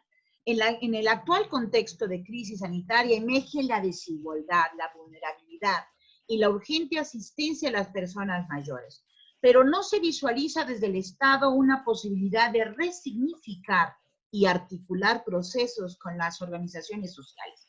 Esto es muy importante, también tenemos que ahí crear alianzas muy fuertes, que si bien hay estrategias desde el actual gobierno, es en el territorio donde se está organizando. Esto desde, pensamos, Carolina Garcés lo está diciendo seguramente, es Caro de Chile. Otra, en Chile, las mayores de 75 deben cumplir cuarentena obligatoria para protegerlos, entre comillas. ¿Dónde están los derechos de las personas mayores entonces? Dice. El Estado de Chile no está comprometido con la etapa de la vida. Las acciones son asistencialistas, cortoplacistas. Hay que trabajar el enfoque comunitario territorial, fortalecerlo para volver a lo común y reconocernos para ir en ayuda, apoyo integral ante esta crisis sanitaria, social y política. Bueno, pues la palabra es de ustedes, quien guste. Sí, Rosita. Bien, pero mi comentario sería de que la forma como estábamos viviendo es insostenible, es imposible, las desigualdades en nuestro continente, brutal. Además, estamos dominados por el mantra que nos invadió a través del Facebook. En inglés, move fast and break things. Muévate rápido. No preste atención a lo que está, rompa lo que tú estás. Y eso es imposible. Hay que salir de esta pandemia con un aspecto central que yo he escuchado de prácticamente todas las ponencias, y que es unísono, que es aumentar la solidaridad entre privado y público, Rosita, intergeneracional, entre el rico y el pobre. Es imposible convivir en un país como el mío, en que 1% de los más ricos tienen más recursos que los 50% más pobres. Y que, claro, la cuestión de género es muy importante. Había un comentario ahí sobre esta cuestión de la vulnerabilidad de la mujer, pero los hombres siguen teniendo que trabajar. No solamente los hombres, la mayoría de las mujeres en mi país trabajan en el sector informal y tienen que trabajar para aumentar la renta familiar, tienen que cuidar de los hijos, de los nietos, de los padres, de los suegros, del marido, y cuando llega a su vez no tienen quien les cuide. Pero los hombres también están vulnerables. Es una cuestión social sistémica y estructural. Y si no vencemos ese problema de la solidaridad, de crear un sistema más. Y Rosita había hablado también de la importancia de reforzar los sistemas de salud. Esa es mi contribución final. Cuando hay una crisis, hay una oportunidad. Fue la crisis de los horrores de la Segunda Guerra Mundial que permitieron un consenso político en Gran Bretaña, que es, claro, un país que yo conozco muy bien, porque ahí viví y he hecho mi vida académica. Pero si no fuera la Segunda Guerra Mundial, no habría tenido la oportunidad histórica única de una ventana de oportunidad para crear el sistema británico de salud, ignorado por Mr. Johnson, el premier actual, ignorado por mi país, donde nosotros tenemos el SUS, el Sistema Universal de Salud, que estaba dilapidado, sucateado, pero es lo que está salvando las vidas en este momento. Ignorado por Mr. Trump, porque este país, el más rico del mundo, donde más se gasta en salud, hay millones y millones de personas desamparadas sin ningún tipo de cobertura. Que sea la oportunidad que fue la Segunda Guerra para crear un sistema de salud universal para todos, sin discriminación. Y si fue el precio pasar por esa pandemia para crear un consenso de que es necesario reforzar el sistema de salud que sea universal y gratuito para todos, yo lo siento, pero habrá valido la pena. Vero. Gracias, Alex. Rosita. Mira, dos cosas importantes.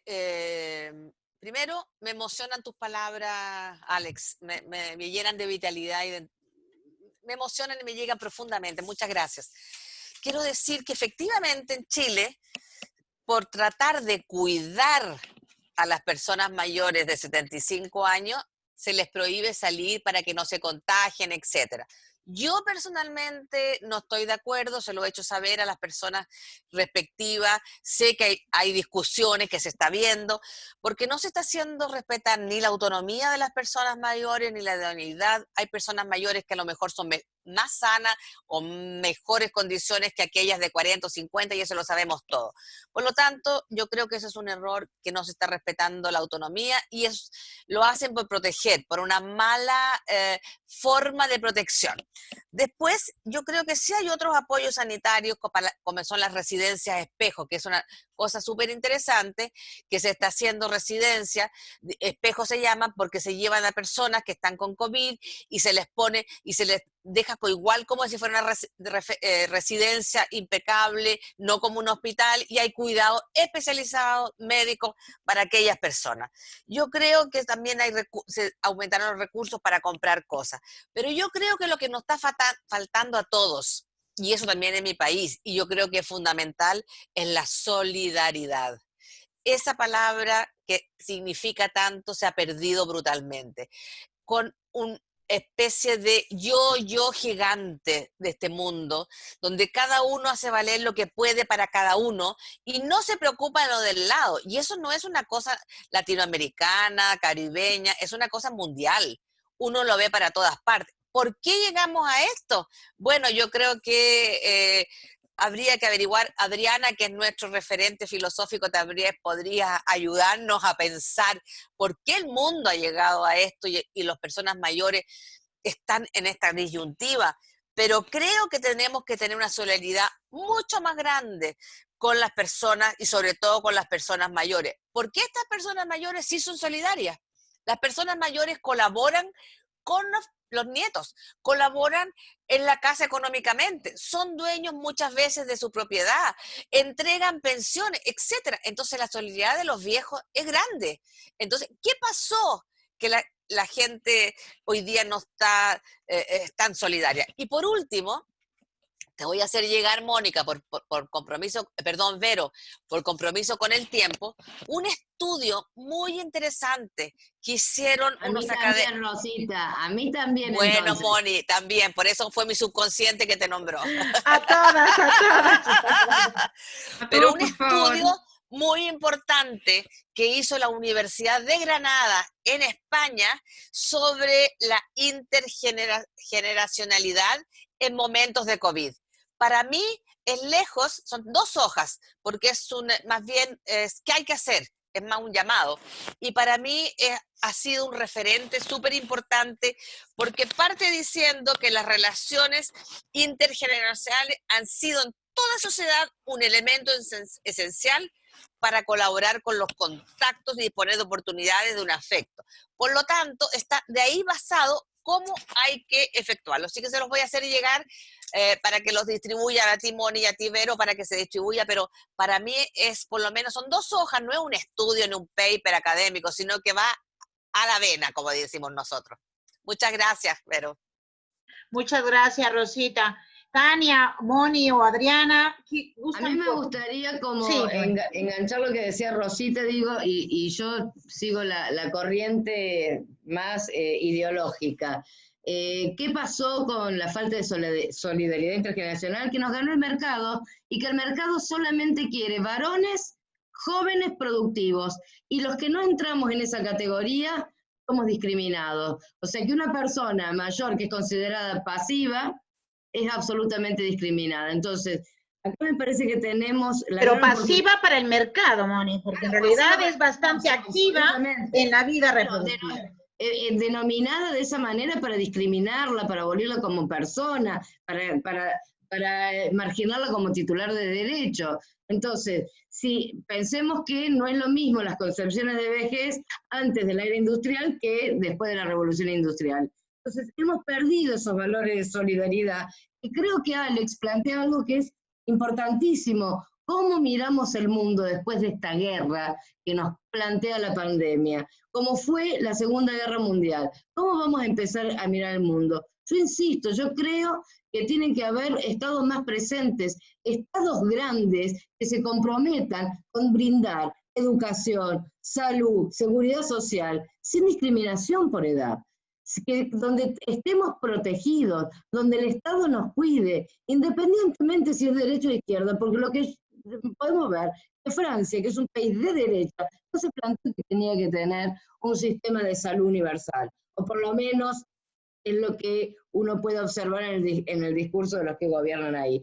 Entonces, si nosotros tenemos estados presentes donde valga más la persona y el ciudadano que la política económica para algunos pocos, y la verdad es que ahí sí vamos a estar protegidos. Lo que plantea Alex, no solamente en Brasil, es en el mundo. El 1% de la población tiene más del 50% de la riqueza. América Latina es el continente más desigual. Ya la CEPAL dice que en el año 2020 esa inequidad ha aumentado y va a seguir aumentando post pandemia. Bueno, ¿cómo vamos a hacer para exigir estados que nos cuiden, estados que nos protejan? ¿Cómo vamos a elegir esos estados que piensen más en el valor de la persona, en el valor del ciudadano, en el valor del cuidado y la protección, que en el mercado, para unos pocos? Porque ya todos sabemos que del mercado, si no hay regulación del Estado, se benefician solo unos pocos. Así que, nada, quería como contestar un poco los interrogantes. Obviamente que debe haber muchísimas más teorías al respecto, pero me parece que no hay que dejar de mirar lo ideológico. Totalmente, totalmente, y de acuerdo, un Estado humanista, yo creo que tenemos que voltear a ver otras. Nos han repetido durante tantos años el poder de lo económico, que olvidamos la salud, que olvidamos la vida, que olvidamos el valor tan importante que tiene la reproducción, el cuidado dentro de casa. Esta madre figurativamente nos ha acompañado en la vida, que también representa como el cuidado, y pensar también en los varones que también cuidan, pensar también en reformular esa construcción de género. Tenemos elementos, datos muy fuertes sobre feminicidio, sobre maltrato, sobre violencia, y es también por esta falta, esta competencia, este sistema patriarcal que no nos ha dejado mirar de alguna manera todos los demás procesos de cuidado que también los hombres pueden ejercer y que definitivamente tenemos que mirar. Hay una pregunta muy interesante sobre también pueblos indígenas, que no me gustaría que nos centráramos nada más en esta mirada mestiza, sino también pensando en los pueblos indígenas. Y hay otra cuestión muy interesante también que están preguntando, que ahorita la retomo, tiene que ver sobre la exclusión social, ¿no? En cómo se está este distanciamiento social, que yo creo que va muy bien con lo que mencionaba Alexander, de la solidaridad, cómo este distanciamiento social no debe convertirse en exclusión social. Y eso lo tenemos que parar nosotros como sociedad civil. Tania. Sí, efectivamente, bueno, para terminar y redondear el tema del cuidado, efectivamente tendríamos que tomar los cuidados como un derecho universal. Y eso es lo que plantea la Convención Interamericana en su artículo 12, que establece y obliga a los estados a tener un sistema integral de cuidados a la persona mayor, que no solamente tenga la persona mayor, ¿no es verdad?, la familia, y si uno ve ese derecho, la verdad es que puede darse cuenta que es bastante integral respecto de lo que se requiere y lo que un Estado tiene que hacer respecto no solamente de sus personas mayores, ¿no es verdad?, sino que efectivamente sea un Estado que cuide a sus ciudadanos, a las personas humanas que viven ahí. Y eso no lo quiero dejar pasar, porque efectivamente si los Estados se toman en serio el cumplimiento de la Convención y usan este artículo 12, ¿no es verdad?, como una guía, podemos avanzar mucho dentro de los próximos años en nuestro continente para establecer servicios de cuidado a largo plazo, que creo que es una cuestión que es una deuda completa. Y además pienso que para establecer estos servicios de cuidado no tenemos que seguir mirando a Europa, porque ya vemos el fracaso que han tenido en esta pandemia. Ha sido un fracaso completo del cuidado de personas mayores, y eso personalmente no me gustaría que se volviera a repetir acá. Respecto de efectivamente cuestiones más de solidaridad, a mí me parece que el mensaje quizá no ha sido lo suficientemente claro al hacer esta distinción, ¿no es verdad?, de cuidado, o sea, de aislamiento social y aislamiento efectivo. Y en ese sentido, es importante hacer una invitación, digamos, a nosotros mismos como personas que pertenecemos a una familia, a no olvidar esa parte más afectiva, que creo que ha estado también un poco ausente en los mensajes de los propios estados. A lo mejor con este tsunami que ha significado esta pandemia, ¿no? Con esta rapidez que nos ha llegado a todos los países, la verdad es que hay algunas cosas que, además, se están haciendo las cosas sobre la marcha. Yo creo que quizás cuando tengamos un tiempo de reflexión, esperemos que sea lo más pronto posible que se acabe esta pandemia, quizás nos vamos a dar cuenta que cometimos muchos errores. Y también quería hacer un pequeño detalle respecto a los mayores de 75 en Chile, Verónica. Efectivamente hay una prohibición en Chile para las personas mayores de 75 años que podríamos decir que tienen una restricción de movilidad porque no pueden salir de sus casas. Yo interpreto esto efectivamente en la vuelta a la cosificación de la persona mayor, porque efectivamente si uno lo mira desde la perspectiva del Estado, a lo mejor sus intenciones son buenas, ¿no es verdad? Porque sabemos que 5 veces más mueren las personas mayores que los otros grupos etarios. Entonces, claro, si yo quiero proteger a mi población de personas mayores, le voy a decir que no salgan, pero efectivamente aquí están estos dos derechos, ¿no es verdad?, que están en juego. Por una parte está la protección del Estado a sus ciudadanos y por otra parte está la autonomía personal. Y me parece a mí que a lo mejor la intención era viable, ¿no es verdad?, o una intención buena, pero aquí te das cuenta cómo seguimos cosificando a las personas mayores, porque lo estamos infantilizando al momento de decirle no salga de sus casas, porque efectivamente el Estado tiene más atribuciones en momentos de pandemia, puede establecer toques de queda, cuarentena, pero ¿por qué discriminamos de nuevo por edad? Creo que esta vuelve a ser una discriminación por edad, que es una cuestión que finalmente vuelve a salir, y por eso también ponía yo el ejemplo de la prensa al momento de hablar, ¿no es cierto?, de el COVID en un establecimiento de larga estadía en Chile, que vuelven a hablar de abuelitos, de esta cuestión tan paternal, ¿no es cierto?, de protección a las personas. Entonces no tenemos que olvidar y seguir hablando en un idioma de igualdad. Pues fíjate que eso es muy interesante porque hay muchas sutilezas y de pronto como visiones que también los gobiernos están asumiendo de una manera diferente, ¿no? Acá en nuestro país todo ha sido por un convencimiento permanente. Van más de 130 conferencias que nos han dado, tanto el presidente en las mañanas como los expertos en la tarde, para hacer entender la gravedad del tema.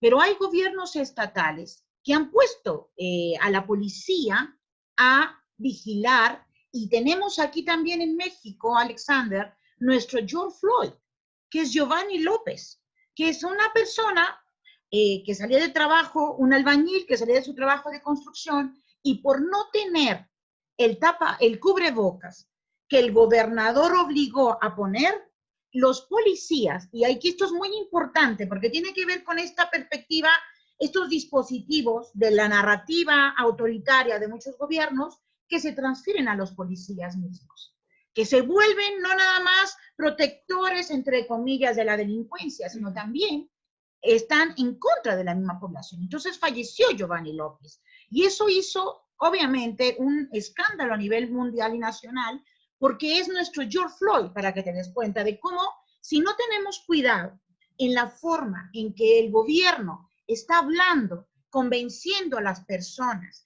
de la gravedad del tema, lo que sucede es que transfiere la responsabilidad a la seguridad pública, y de ahí al totalitarismo y al fascismo, ¿sí? Entonces, por eso es tan importante. No es una cuestión de edad, obviamente, y tampoco puede haber toques de queda. Tiene que haber procesos de convencimiento comunitario, también con las organizaciones de la sociedad civil, con las mismas empresas y obviamente con la familia. Y no le podemos depositar tampoco todo a las familias, porque, ojo, también hay personas que no tienen familia.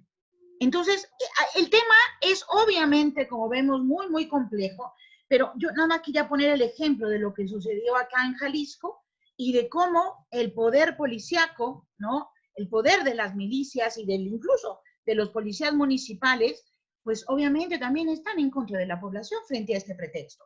¿Sí? Entonces, es que el tema es sumamente... Siento muchísimo, Verónica, pero yo estoy empezando otro webinar. Sí. Ahora Ay, sí, tenemos una reunión, 10 minutos para prepararla y para compartir con todos vosotros. Es sobre raza, envejecimiento y la pandemia. Por favor, ¿no nos pasas la liga luego? Entonces, lamento mucho, pero esa cuestión en Brasil es fundamental, porque aquí tenemos a cada 4 horas un George Floyd, pero que no está filmada, no está en vídeo.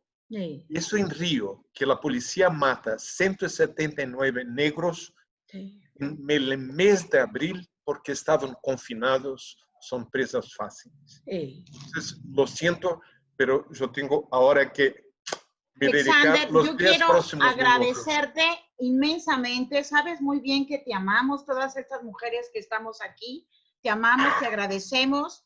Somos tus alumnas, de alguna manera, somos tus amigas y fundamentalmente, pues somos tus colegas y estamos en la misma lucha, mi querido Alexander. Son sobre todo mis compañeras de trayectoria de vida. Yo también las quiero muchísimo. Muchísimas gracias. Hasta pronto. Muchas gracias, Alex. Gracias. Adri, no sé si quieres cerrar. Y me quedaba pensando un poco algunas de las cuestiones que se discutían y, no sé, consignas también como quédate en casa o nos quedamos en casa para cuidarnos, o esta situación que decías del albañil. Sí. Parten de una homogeneización de la población que no es real. Hay personas que no se pueden quedar, hay personas que no tienen dónde quedarse, hay personas que tienen que salir a trabajar. Por ejemplo, un cubreboca o un protector bucal sale lo mismo en Uruguay, salía lo mismo al inicio de la pandemia por los abusos en la suba de precios, que más o menos una bolsa de alimentos perecederos para comer una semana 2 personas. Entonces, hay como una especie de universalización de las personas ante la pandemia, que me parece que ese es el elemento más complejo de administrar, y que no va solo para las personas mayores, va a nivel general de la población. No todas estamos en el mismo lugar paradas, no todas tenemos los mismos recursos, los mismos contextos, las mismas posibilidades. Entonces me parece que ese es un elemento primero que tenemos que tratar de desterrar y tratar de pensar que el Estado es el actor fundamental en materia de protección de los derechos y la manera de concebir ese Estado y cómo se de alguna manera organiza el modelo ideológico de comprensión del Estado, el rol del Estado. Es un Estado presente, es un Estado liberal que simplemente genera mecanismos de cierto resguardo para el mercado, o es un Estado distribuidor de bienestar social. Yo creo que el mayor peligro que puede establecer el COVID es generar como una especie de metáfora retórica del duelo. ¿Qué quiero decir con esto? Bueno, hay ahí como una especie de podríamos decir como de fantasmatización de la pobreza, de la vulnerabilidad, de la precarización. La tenemos ahí, la vemos, la percibimos, pero es como una especie de un guijarro, un ruido que está de fondo, y nunca hace figura. Nunca estamos realmente dispuestos y dispuestas a trabajar en los procesos de igualdad, de procesos en realidad de generar mecanismos de protección de derechos, de distribución realmente de los bienes de la sociedad a nivel colectivo y para todas y para todos y para todos. Es como una especie de fantasma, sabemos que está ahí, que está como una especie de ruido, pero que no deja de estar en el fondo como un ruido.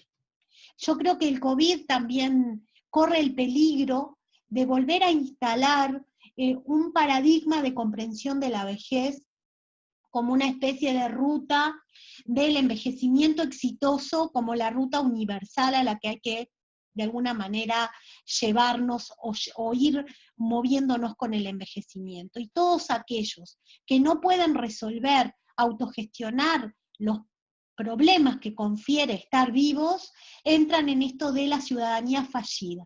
el problema del envejecimiento como ciudadanía fallida.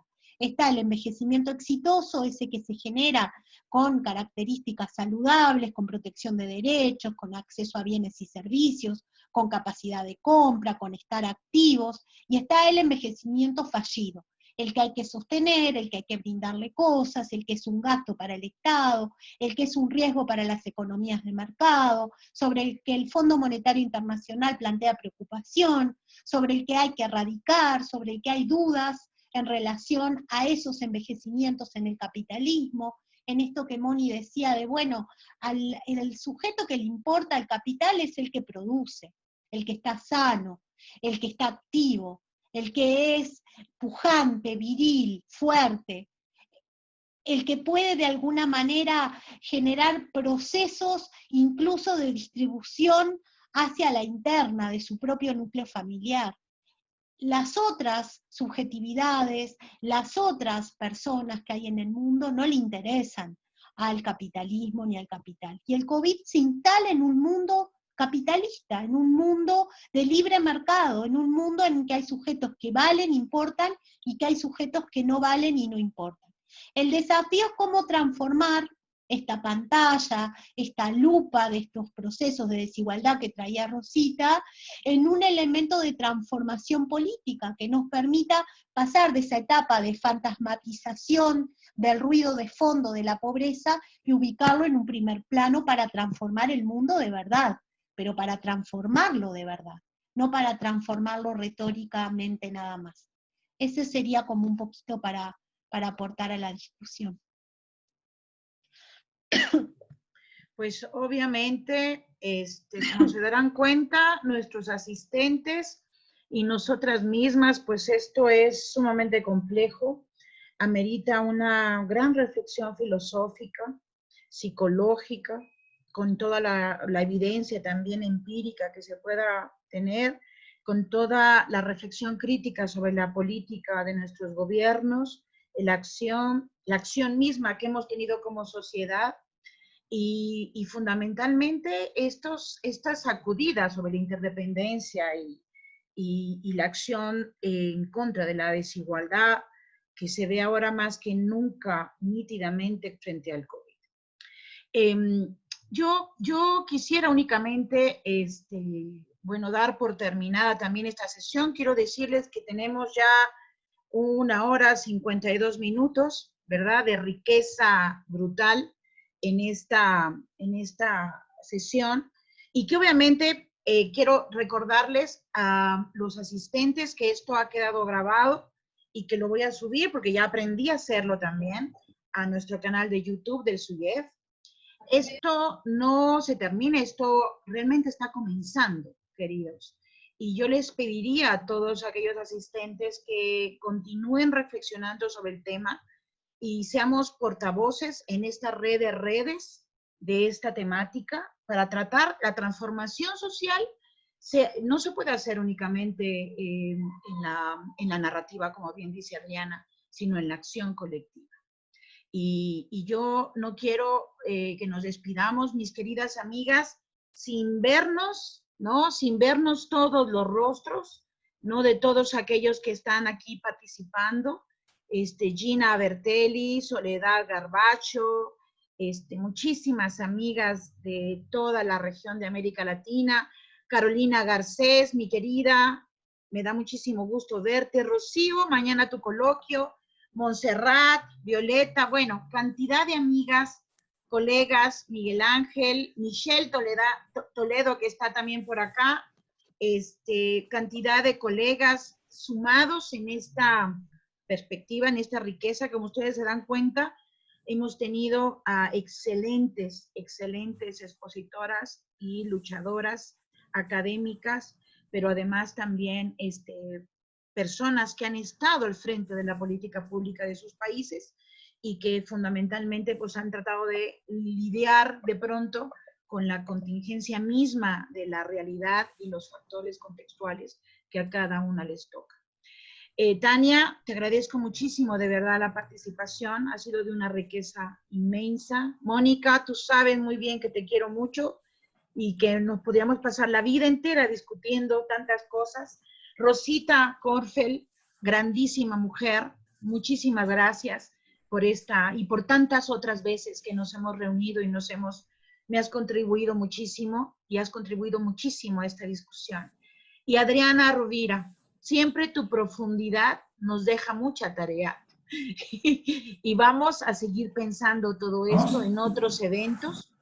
Y solamente recordarles que este día, el 15 de junio, es el día en que reflexionamos con estos niveles de profundidad sobre algo que es muy importante, que es el buen trato hacia las personas mayores y tener en cuenta fundamentalmente pues, que este contexto de COVID nos está sacudiendo y si no olvidamos nuestros pilares fundamentales, pues esto va a desencadenar muchísimas más cosas crueles y violentas en la vida. Así que no me resta más que agradecerles a todos los asistentes. Vamos a subir todo esto a la página, a la web, a nuestro canal de YouTube, porque esto tiene que continuar y muchísima gente lo tiene que seguir escuchando. Y no me resta más que agradecerles, amigas, y a Alexander Calache, que ya ahorita pasó a otro webinar, toda esta participación maravillosa. Muchísimas gracias y pues no se olviden por un buen trato a la persona mayor. Muchísimas gracias y con esto concluimos. Les agradezco muchísimo esta participación. Muchas gracias, amigas. Seguimos.